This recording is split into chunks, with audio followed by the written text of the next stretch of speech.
नाही, यामध्ये आता निवडणुका मुक्त वातावरणामध्ये व्हायला पाहिजे अशी आमची सगळ्यांची भूमिका आहे, विशेषतः काँग्रेस पक्षाची. परंतु या ठिकाणी हे जे काही BLO नेमलेले आहेत ते प्रायव्हेट BLO आहेत. खरं म्हणजे निवडणूक अधिकाऱ्यांनी अशा पद्धतीनं हे BLO नेमण्याची गरज नव्हती. महानगरपालिकेच्या निवडणुका आहेत. महानगरपालिकेच्या अधिकाऱ्यांच्या मार्फतच BLOची नियुक्ती झाली पाहिजे होती. याच्यामध्ये काय झालं की प्रायव्हेट BLO या ठिकाणी वेगवेगळ्या पार्टीचे बसवलेले आहेत. आता एक NCP नावाची पार्टी आहे.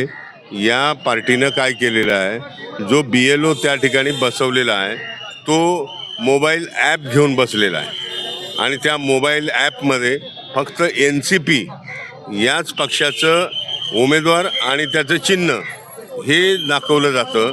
आणि ती बाई जी काय BLO म्हणून बसलेली आहे ती सकाळपासनं येणाऱ्या मदतीसाठी येणाऱ्या लोकांना डायरेक्ट ते मोबाईल ॲप दाखवते.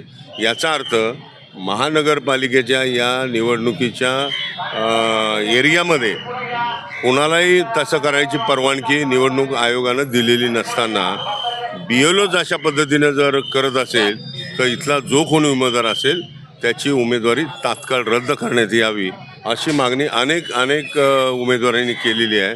आणि मी मागणी करतो, नाही आता मी सिनियर इन्स्पेक्टर ऑफ पोलीस इथले यांच्याशी बोललेलो आहे. निवडणूक अधिकारी कोण इथला आहे त्याच्याशी मी बोललेलो आहे आणि त्यांनी सांगितलं की हे चुकीचं झालेलं आहे सगळं, आम्ही या संबंधामध्ये तात्काळ कारवाई करू अशा पद्धतीनं. आता ज्यांनी काही केलेलं आहे ते पोलिसांच्या कस्टडीमध्ये आहेत आणि पोलिसांनी आणि निवडणूक आयोगानं तात्काळ त्यांच्यावर कारवाई करावी. आणि त्याचबरोबर बाकीच्या सर्व उमेदवारांची मागणी आहे की त्यांची उमेदवारी रद्द करण्यात यावी.